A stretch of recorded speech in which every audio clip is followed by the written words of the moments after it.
on the heroism around cultures involved between Dante and Rustum.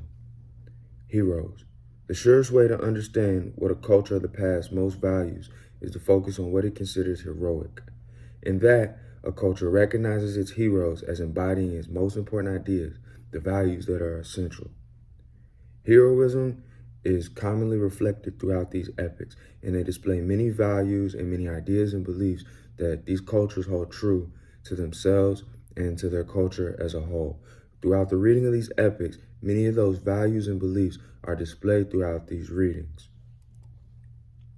Many cultures are built around their values and beliefs. Their cultures are represented through these epics. They place value on bravery, strength, and loyalty. Each of the characters represented in these epics display a tremendous amount of bravery. The journeys they go on are unique and quite impossible for just any person. These journeys are very uncommon. They are, like I said, they are unique.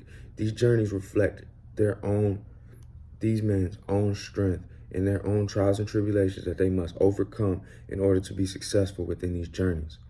The strength these characters display is remarkable. Not only does it take bravery, but it takes a tremendous amount of strength. Loyalty is also another characteristic that is displayed more so from Rustum than it is from Dante.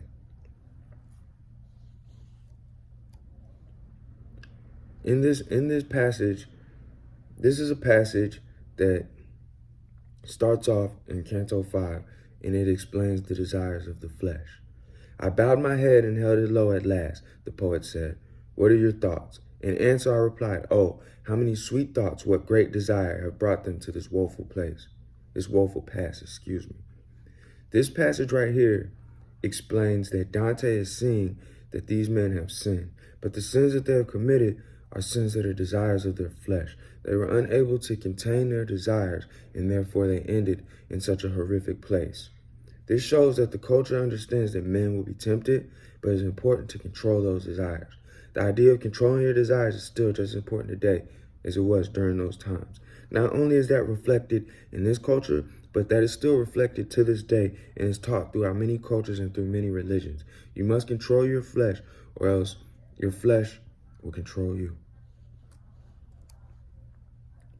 Here's another passage, and this passage speaks on the fear of Dante, in which he had initially starting out through his journey, and not only initially, but also throughout his journey.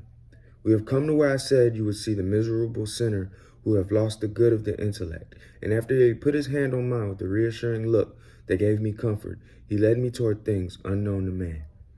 Dante begins his journey very fearful. Matter of fact, that fear almost stopped him from even going on his journey. When he first started this journey, his fear is what was played upon.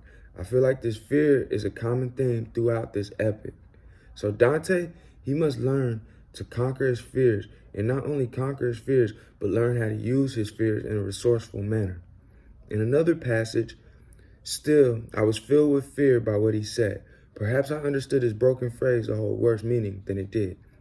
This is Canto 9. So this shows that from Canto 3 to Canto 9, Dante still has fears. His fear hasn't gone away, but yet he hasn't let that fear stop him from continuing on his journey. So Dante learns how to use this fear to his advantage and finds ways to ask questions in order to grow from that. Here's another quote from Canto 9. Does ever anyone from the first circle, where the only penalty is hope cut off, descend so deep into this dismal pit? Dante is a true student. Throughout his journey, he's constantly asking questions. He wants to gain understanding, and through his understanding, he asks questions. That is a very good learning process, and that is one of the best learning processes. So not only is Dante fearful, but he uses his fear to develop questions, and uses these questions to learn and understand why he is in this journey and what he must gain and to gain from this journey in order to grow. Now we're going to move forward to another character, Rustum, in his whole separate epic. Here's a quote from Rustum, paragraph 9. My heart is fixed upon valor. A horse do I crave in a saddle, a coat of mail and a helmet, and my delight is in the arrow. Thine enemies will I vanquish, and may my courage be like unto thine. Rustum is a true warrior. He is filled with courage, and his courage is what leads him forward. Unlike Dante, Rustum does not have those same fears. Rustum was born to be a warrior. That was his desire. His only desire was to be a warrior. He wanted to be a fighter. So his strength is a different type of strength that Dante had. But they both had strength because they both were on very, very difficult journeys, and they both overcame those journeys. Dante, his strength was his ability to carry on through those, even though he was fearful. He had courage, and he used that fear and that courage to develop questions and learn from that. Rustum, he was strength. He was a warrior. So he used his strength to fight battles in order to make it through his journey.